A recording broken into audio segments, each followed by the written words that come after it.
Hello, my name is Jessica Wilson. I am a member of your child's IEP team as his classroom teacher. Other members here present today are the special education teacher, our school principal, our school psychologist, and also our school speech teacher.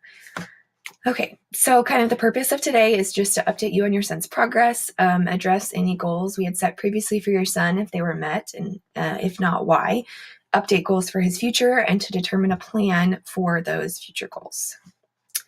So your current level of performance for your son is as follows. So as you know, your son has been diagnosed as OHI, which stands for Other Health Impairment and Autism. His test scores show he's currently at a 1.1 grade level in reading and a 1.6 grade level equivalent in math. Even after retention in first grade last year, he tends to be about at least one grade level behind his peers in both areas. Language arts is definitely more difficult than than math, as he struggles with not only reading, but also the writing and verbal expression aspects of language. He struggles with retaining information and building upon previously learned skills. Behaviorally, we have no concerns. He's very generally happy, kind, and involved student at school. So we administered a few assessments to him that helped us to gather more data to support his current level of performance, and they're as follows. So here's one of the informal assessments that I had the opportunity to do with your son, and it's math, obviously rounding to the nearest 10. As you can see, he did an excellent job on this. He scored all the points for 100% accuracy. This is a skill we had been working on in our classroom recently. He was familiar with it. He effectively mastered the skill and used the strategy I had taught. Math is one of his strengths, I believe, because there is a clear right or wrong answer for him. However, like I mentioned earlier, he sometimes struggles with retaining skills. The next assessment that I administered was a closed reading comprehension assessment. He performed very well in this assessment by deciding which of the words, as you can see, there's 4 choices here, which word fits most contextually appropriate in each sentence. As you can see, he scored a 10 out of 11. That's also 91% accuracy. Although he performed very accurately on this, it took him a significantly longer time to complete than his grade level peers because he did have to sound out individual words so often. His reading fluency is definitely a weakness that will need continued work. And then the third assessment that was given to your son was an independent writing checklist. So he was given a prompt and was asked to write a certain number of sentences, and this is kind of the rubric I used to grade it.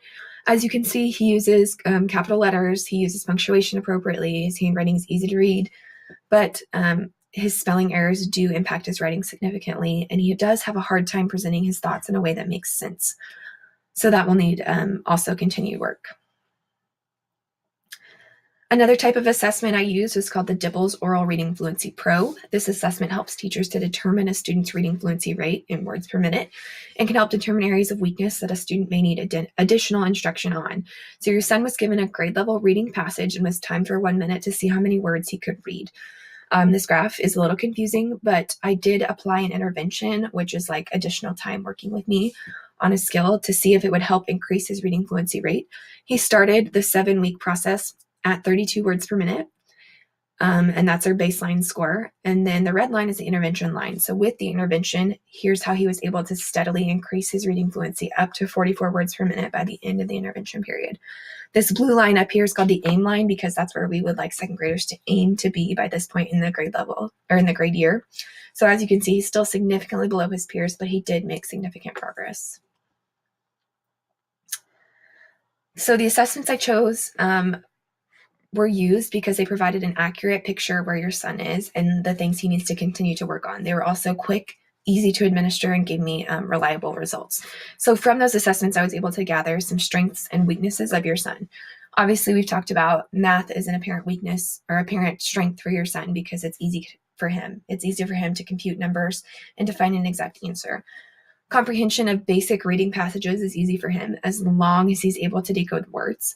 And he always comes with a positive attitude and work ethic. So that's something that's irreplaceable. As for his weaknesses, we've also kind of discussed these as we've gone. His reading fluency rate, I would say, is his biggest weakness. He struggles the most with decoding words, word recognition, sight words, blending, as you can see here, and also retention of previously learned skills. So these are things that we are going to continue to need to work on in order to meet goals. So according to those strengths and weaknesses, here's some goals that we have set for your son. These are some short-term goals. The first one is he will use a knowledge of phonics and word patterns, such as prefixes, compound words, root words, sight words, to increase spelling accuracy to 80% or higher when writing independently 3 out of 4 times by the end of the 9 weeks. I know that's a lot of numbers, but basically that goal is to increase his spelling accuracy, which impacts all other areas of the language. And then when given a second grade sight word Dolch list, he will accurately identify 42 out of 46 words. And these are lists you see come home in his folder daily. So we just want him to gain that automaticity in recognizing words and to be able to spell those words.